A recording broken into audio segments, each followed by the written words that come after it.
अगर जेब में 1 लाख रुपए हों तो फिर हम कहाँ ये सोचते हैं कि क्या खरीदूं और क्या छोड़ दूं। एक वो टाइम होता होगा जब 10 रुपए खर्च करने से पहले भी सोचते होंगे, और एक वो टाइम आएगा अगर मेहनत करो तो कि 10,000 खर्चने से पहले भी नहीं सोचोगे। एक वो टाइम होगा जब तुम बोलते होगे मम्मी मुझे थोड़े से पैसे चाहिए, पापा पैसे खत्म हो गए फिर से भेज दो। एक वो टाइम आएगा जब तुम अपने मम्मी पापा को फोन करके पूछोगे कि बताओ तुम्हें क्या चाहिए था, अपने आप से उनके लिए गिफ्ट्स लाओगे, मम्मी के लिए साड़ियाँ, पापा के लिए जूते, पता नहीं क्या क्या। तो बेटा ये 10 से 10,000 का और 10,000 से 1 लाख का फासला ज्यादा नहीं है। ये सिर्फ थोड़ी सी मेहनत की दूरी है जो सिर्फ तुम्हारे एफर्ट से पूरी हो सकती है। तो रुकना नहीं है, मेहनत करते जाना है और कुछ टाइम के लिए ऐसा गायब हो जाओ कि हो ही नहीं, और उसके बाद जब सक्सेसफुल हो जाओगे तब वापस आना दुनिया के सामने। फिर तुम्हें किसी के पास नहीं जाना, फिर लोग तुम्हारे पास आएंगे। अब कहोगे मैम ये सारी बातें क्यों कर रही हूँ, तो बेटा सुनो और समझो। मैं तुम्हें बताने वाली हूँ आज एम्स नर्सिंग ऑफिसर की सैलरी, और वो अभी है जब 7th पे लेवल है। अब इसके बाद नेक्स्ट ईयर से 8th पे लेवल लग सकता है, शायद ये खबर अब तक तुम तक पहुँच गई होगी।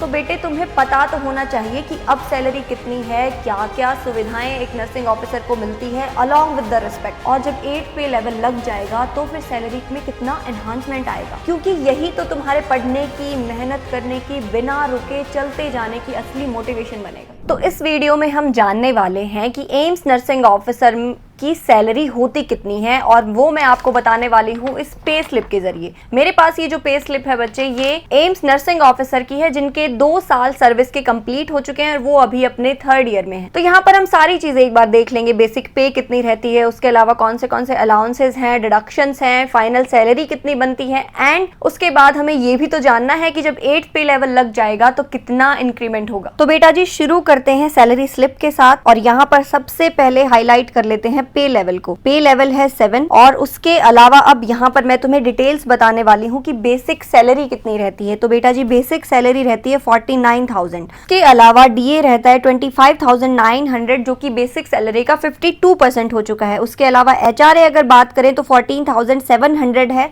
लेकिन एचआरए जो रहता है बच्चे एम्स टू एम्स वेरी करता है। एम्स दिल्ली में हाईएस्ट है, ये सिटी टू सिटी वेरी कर रहा है कि एम्स कहाँ पर सिचुएटेड है। उसके अलावा ट्रांसपोर्ट अलाउंसेस रहते हैं 3,600, DA on TPT 1908, uniform allowances रहते हैं 2,250। उसके अलावा आपके पास यहाँ नर्सिंग अलाउंसेस रहते हैं 9,000, and we have also NPS employer earning share 10,496। तो टोटल सैलरी यानी ग्रॉस सैलरी जो बनती है नर्सिंग ऑफिसर की इन 3rd ईयर ऑफ टेन्योर, तो वो रहती है हमारे पास 1,16,924 रुपीज। अब इसके बाद यहाँ पर कुछ डिडक्शंस भी रहते हैं, वो भी बता देते हैं। तो देखो डिडक्शंस की तरफ चलेंगे। Employee health scheme NA 650 rupees, उसके अलावा न्यू पेंशन स्कीम 7,497, डेड शेयर 10,496। इसके अलावा नर्सिंग ऑफिसर एनए और सोसाइटी रिकवरी आपका रहता है 5,220। अब यहाँ पर ये डिफर करता है, सोसाइटी रिकवरी आपकी चॉइस है, आप डिडक्ट कराना चाहें या नहीं।